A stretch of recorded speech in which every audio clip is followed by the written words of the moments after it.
नमस्कार, मी पूजा. परिपूर्ण स्वादमध्ये आपल्या मनापासून स्वागत.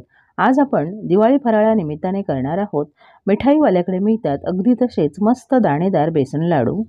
हे लाडू आपण पिठी साखर, गूळ, रवा न घालता करणार आहोत. तरीही हे लाडू मस्त दाणेदार होतात, खमंग लागतात आणि जिभेवर ठेवताच विरघळतात. तयार लाडू आपण 1 महिन्याभरासाठी हवाबंद डब्यात भरून ठेवू शकतो. आपल्या चॅनलवर लाडूच्या अशाच वेगवेगळ्या रेसिपीज उपलब्ध आहेत. शिवाय दिवाळी फराळानिमित्ताने केलेल्या बऱ्याच रेसिपीज उपलब्ध आहेत. त्या लिंक मी डिस्क्रिप्शन बॉक्समध्ये देत आहे. त्या सर्व रेसिपीज तुम्ही पाहू शकता. चला तर मग आजच्या रेसिपीला सुरुवात करूया. सुरुवातीला आधी आपण चणा डाळ भाजून घेऊया. त्यासाठी इथे मी गॅसवर कढईमध्ये चणा डाळ काढून घेतले. बघा, चणा डाळ घेताना चांगल्या प्रतीची घ्यायची आहे, म्हणजे मग आपले लाडू जास्त दिवस टिकतात. गॅसची फ्लेम मी लोपेक्षा किंचित मोठी ठेवलेली आहे आणि मीडियमपेक्षा बरीचशी कमी केलेली आहे. आज आपण 1 किलो चणा डाळीपासून बेसन लाडू करणार आहोत. त्यासाठी कढईमध्ये मी आधी अर्धी डाळ काढून घेतली आहे. डाळ भाजताना पण थोडी थोडी भाजून घ्यायची, म्हणजे ती छान एकसारखी भाजली जाते.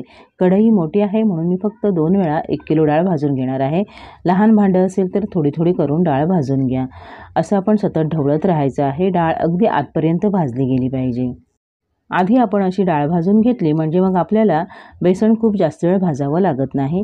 कच्चं बेसन भाजायला घेतलं तर भाजण्यासाठी बराच वेळ लागतो, हात दुखून येतात. कधीकधी बेसन व्यवस्थित जर भाजलं गेलं नाही तर लाडू खमंग न लागता खाताना ते उग्र लागतात. डाळ भाजताना ती आतपर्यंत व्यवस्थित भाजली जाईल अशा पद्धतीने आपण भाजून घेणार आहोत. भाजताना जर डाळ करपली तर मग आपल्या लाडूची चव बिघडू शकते, म्हणून आपण कमी फ्लेमवर असं सतत ढवळत राहून डाळ अगदी छान भाजून घेणार आहोत. बघा, आपली डाळ भाजून झाले, मस्त एकसारख्या रंगावर भाजली गेलेली आहे. तुम्ही पाहू शकता डाळ अगदी चांगली भाजली, पण एकाही डाळीच्या दाण्याला काळपट रंग आलेला नाही आहे. अशीच आपली डाळ एकसारख्या रंगावर भाजली गेली पाहिजे. डाळ भाजून घेण्यासाठी मला बरोबर 20 मिनिटं लागलेली आहेत. अर्धी डाळ भाजून झाली, अर्धी शिल्लक आहे. भाजून घेतलेली डाळ आपण एका ताटामध्ये काढून घेऊया. ती पूर्णपणे गार होऊ द्या आणि अशाच पद्धतीने शिल्लक राहिलेली डाळ देखील भाजून घेऊया. आपण भाजून घेतलेली डाळ पूर्णपणे गार झाले आणि त्यानंतर मी मिक्सरच्या भांड्यात काढून घेतले. बघा, डाळ अजिबात करपू न देता मी छान भाजून घेतलेली आहे. आता ही डाळ मी मिक्सरला लावून याचं जाडसर पीठ तयार करणार आहे. पण तुम्ही भाजून घेतलेली डाळ गार झाल्यानंतर घरघंटीला लावून त्याचं पीठ तयार करून घेऊ शकता. चाळण 2 किंवा 3 नंबर लावायची, म्हणजे आपल्याला हवं तसं सरसरीत पीठ मिळेल. डाळ मिक्सरला लावताना आपण मिक्सर सलग न फिरवता सुरुवातीला 2-3 वेळा पल्स मोडवर फिरवायचा आणि मग सलग लावून डाळ रवाळ दळून घ्यायची आहे. इथं मी एक परात घेतले आणि त्यामध्ये मी अशी जाडसर चाळणी घेतलेली आहे आणि आपण मिक्सरला लावून घेतलेले चणा डाळीचं पीठ इथं मी या चाळणीवर काढून घेतलं आहे. पीठ अगदी छान रवाळ दळलं गेलेलं आहे. आता आपण हे चाळून घेणार आहोत, म्हणजे यामध्ये जर कुठे जाडसर डाळ शिल्लक असेल तर ती गाळली जाईल. आपल्याला पीठ अगदी बारीक नको आहे, रवाळच हवं आहे. बघा, पीठ चाळून झालं आहे आणि हा गाळ शिल्लक राहिला आहे. शिल्लक राहिलेल्या डाळीमध्ये हा गाळ पुन्हा आपण वाटून अशाच पद्धतीने सगळी डाळ वाटून पीठ तयार करून घेऊया. आपण घेतलेले 1 किलो चणा डाळ मी मिक्सरला दळून असं रवाळ पीठ तयार करून घेतलं आहे.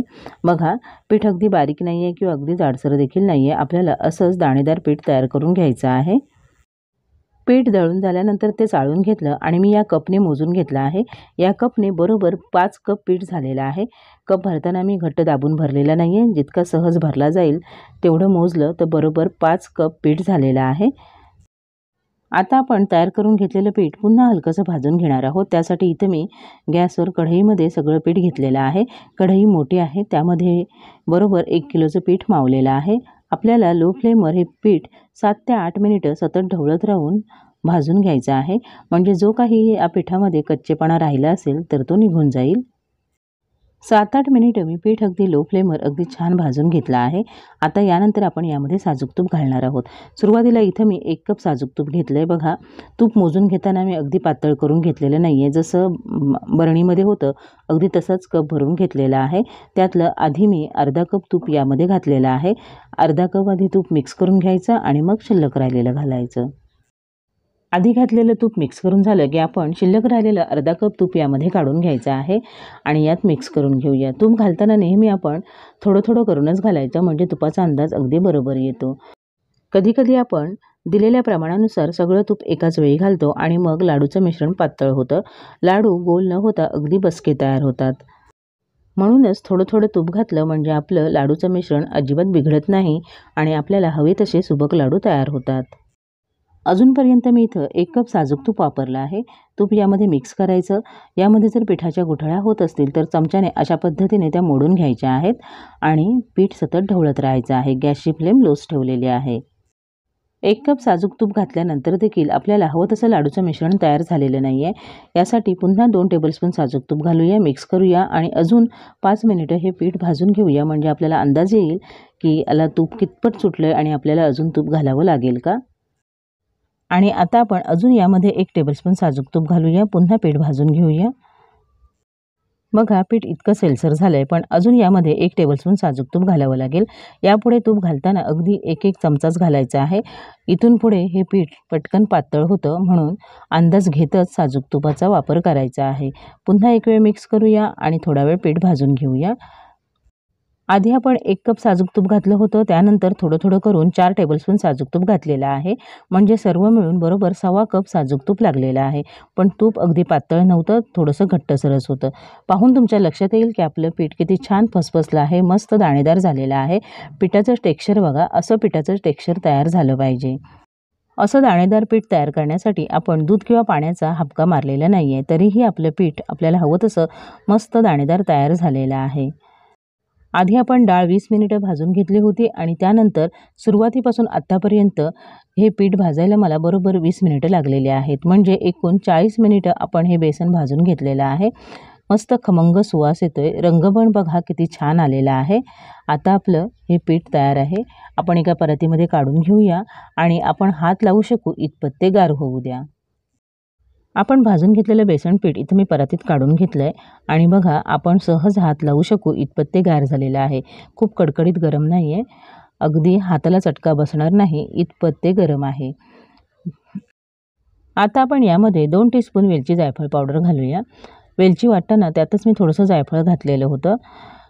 वेलची जायफळ पावडर आधी मिक्स करून घेऊया, म्हणजे ती छान व्यवस्थित पिठामध्ये मिक्स होऊन जाईल. वेलची पावडर मिक्स करून झाले की यानंतर आपण यामध्ये तगार घालूया. आपण हे लाडू तगार घालून करणार आहोत. बघा ही जाडसर साखर असते. साखरेचा पाक करून त्यानंतर ही तयार केली जाते. तगार कशी तयार करायची याची रेसिपी आपल्या चॅनलवर उपलब्ध आहे. 2 वर्षांपूर्वी मी जो बेसन लाडूचा व्हिडिओ टाकला आहे त्यामध्ये तगार कशी करायची हे मी दाखवलं आहे. आता ही तगार मी विकत आणलेली आहे. बघा अशी दाणेदार तगार असते. मिठाईवाले ही तगार घालूनच दाणेदार लाडू तयार करतात. तुम्हाला जर तगार घालायची नसेल तर तुम्ही पिठी साखर घालू शकता. इथं मी 4 कप तगार घेतलेले आहे. जर तुम्ही पिठी साखर घेणार असाल तर फक्त 3 कप घ्या. ती पिठी साखर यामध्ये मिक्स करून घ्या. मिश्रणाची चव घ्या आणि गरज लागलीच तर अजून तुम्ही पिठी साखर घालू शकता. तगार कशी हलकी असते त्यामुळे ती जास्ती भरली जाते. तगारला थोडासा गोडवा देखील कमी असतो, म्हणून ती आपल्याला जास्ती वापरावी लागते. तगारला बुरा साखर असं देखील म्हणतात. आता आपण चमच्याने आधी यामध्ये तगार मिक्स करून घेऊया. आता आपण हे मिश्रण हाताने मिक्स करूया, म्हणजे तगार आणि पीठ एकजीव होईल. पिठाचे गोळे तयार होतात ते हाताने असे मोडून छान एकजीव मिश्रण तयार करून घ्यायचं आहे. बघा अशा पद्धतीने. बघा मी अशा पद्धतीने सगळं मिश्रण छान एकजीव करून घेतलं आहे. सगळ्या गाठी मोडून घेतल्यात. कुठे एखादी गाठ जर शिल्लक असेल तर ती हाताने अशा पद्धतीने मोडून घ्यायची आणि मग आपण लाडू वळून घ्यायचे आहेत. आता आपण इथे घेतलेलं तुपाचं प्रमाण अगदी बरोबर झालेलं आहे. आपले लाडू अगदी सहज वळले जातील. लाडू जसा तुम्हाला लहान मोठा हवा असेल तेवढं हातावर मिश्रण घ्या आणि लाडू वळून घ्या. मग हा लाडू व्यवस्थित बांधला जातो आहे. अजिबातच जास्तीचं तूप घालावं लागलेलं नाही आहे.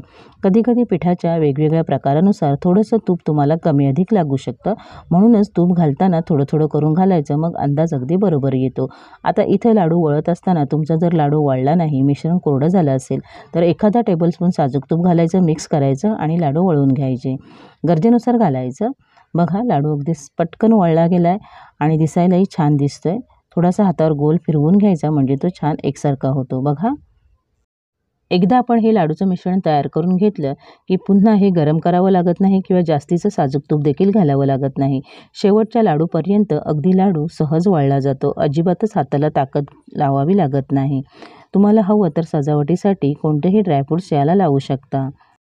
तयार लाडू महिनाभर हवाबंद डब्यामध्ये अगदी सहज टिकतात आणि हे लाडू चवीला तर इतके मस्त लागतात, जिभेवर ठेवताच विरघळतात. बघा दुसरा लाडू देखील तयार आहे. हातावर गोल फिरवला म्हणजे तो छान गोल होतो आणि त्याला चमक देखील येते. दिसायला छान दिसतात. अशाच पद्धतीने आपण राहिलेले सगळे लाडू तयार करून घेऊया. 2-3 लाडू करून झाल्यानंतर बघा हाताला असं पीठ चिकटतं, हे आपण चमच्याने काढून घ्यायचं आहे. असेच जर पुढे लाडू वळत गेलो तर आपण तयार करून घेतलेल्या लाडूला हे पीठ चिकटतं आणि लाडू एकसारखा न दिसता उकरल्यासारखा दिसतो. तयार आहेत आपले मिठाईवाल्याकडे मिळतात अगदी तसेच मस्त दाणेदार खमंग बेसन लाडू. बघा आपण इथे घेतलेल्या प्रमाणामध्ये बरोबर 55 लाडू झालेले आहेत. लाडू मी जास्ती मोठे किंवा अगदी लहान देखील केलेले नाही आहेत आणि पाहून तुमच्या लक्षात येईल की किती छान दाणेदार टेक्स्चर आलेलं आहे.